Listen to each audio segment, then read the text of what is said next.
Kitabu cha Mwanzo sura ya 16 ni kitabu kinachoeleza juu ya kuzaliwa kwake Ishmaeli. Ishmaeli ni mtoto aliyetokana na asili mbili tofauti. Asili ya kwanza ni asili ya Misri, asili ya pili ni asili ya Abraham ambaye ndiye Ibrahim, ambaye Ibrahim ana asili ya nchi ya uhuru wa Kaldayo, lakini Mungu alikuwa anataka Ibrahim afike katika nchi ya Kanaani. Lakini Sara alikuwa ni mke wa Ibrahim, pia Sara alikuwa ni tasa, lakini pia Mungu aliamuru mapigo kwa ajili ya Farao katika ile Mwanzo 12:7.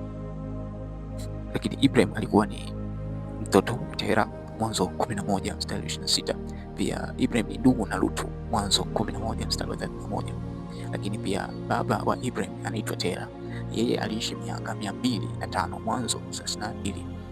Lakini Hajiri alizaliwa katika nchi ya Misri, ana mtoto anaitwa Ishmael. Lakini pia ukiangalia nguvu zilizopo katika nchi ya Farao ni nguvu alizonazo huyu nani, Ishmael, ambaye ndiye yuko nayo.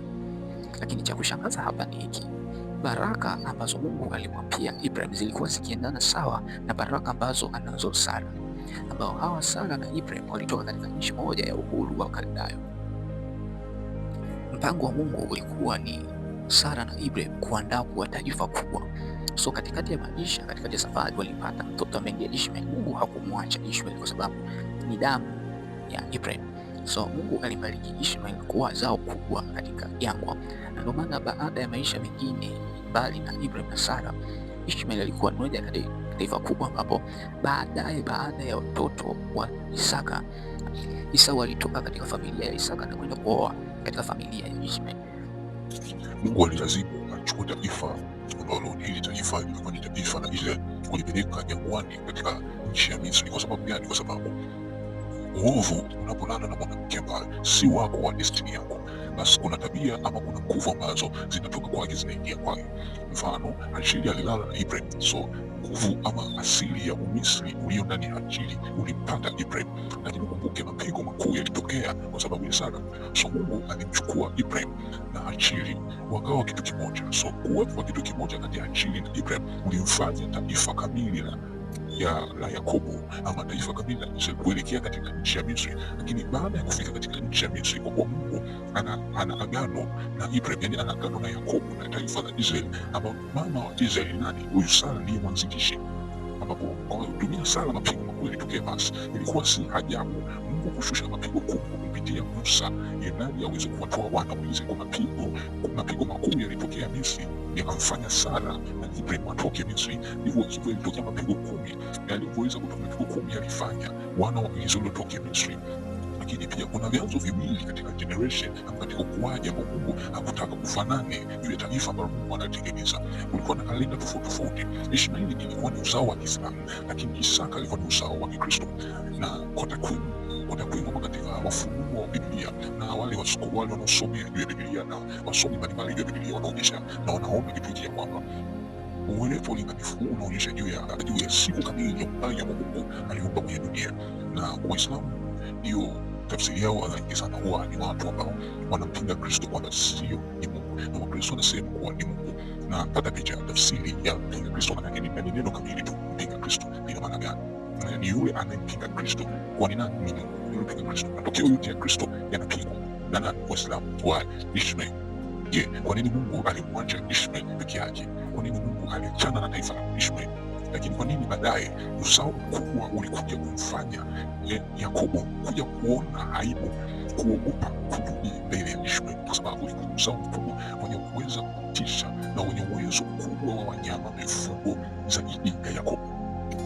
Ipo vita iliyotokea mbinguni ambapo Ishmael, Biblia inasema bismillah ni kwa jina la Allah, lakini vile kuangalia kwa yale maandishi yaliyo ndani ya jina bismillah lina maana ya kupanga juu ya vita na vingineo. Kalenda ya Mungu iliyofanya wana wa Israeli wafike katika nchi ya Kanaani. Na kwa nini generation hizi ziliweza kufanyika nani? Mungu aweze kunoa taifa kamili la Israeli ambalo Mungu analikusudia kwenye maisha yake. Mungu alimtumia Musa kutoa nchi ya Misri kupeleka nchi ya Kanaani, lakini Mungu pia baada ya kutoa uzao uliokuwa jangwani uliweza kuona juu ya mambo yote miujiza ambayo Mungu alifanya, lakini bado uzao uliotoka Misri ulikuwa hauna katika imani na Mungu. Hivyo Mungu alileta mpango wa kuwaua watu wote waliozaliwa Misri, kwa maana hawa walibeba tabia zote za Misri. tofauti na wale ambao waliingia Misri. Ndio maana Mungu aliwaua wale kwa kutumia mbinu tofauti tofauti, lakini kilibaki kizazi cha pili. Kizazi cha pili ni sawa na kizazi hiki kilichozaliwa jangwani, ama kile kizazi ambacho katika safari ya kwenda katika nchi ya Kanaani alipatikana Ishmaeli. Hapo katika takwimu ya Biblia ama ukisoma Biblia, Shetani ni mmoja kati ambaye aliumbwa kwa ajili ya kuweza kuiona nchi ya Kanaani, kwa ajili ya kuona juu ya yote ambayo Mungu amekusudia katika maisha ya mwanadamu. Shetani alikuwa ni mmoja wao, lakini katikati ya kwenda katika hiyo nchi, katika safari ya uumbaji wa dunia, Shetani aliasi na kuachana na Mungu, na hii ndio sababu Mungu akaachana naye. Ndio tafsiri ya Ishmaeli. Kwa nini Mungu alimwacha? Kwa nini Mungu hakumthamini sana Ishmaeli? Kwa sababu hiyo.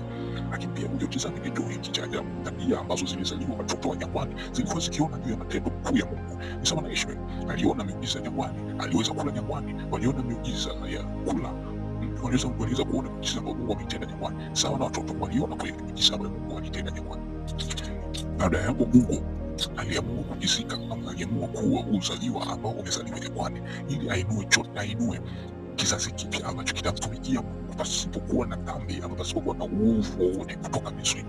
Ndipo akaenda katika mto Jordan, ambapo mto Jordan ndio mto wenye chanzo cha historia ya kutakaswa.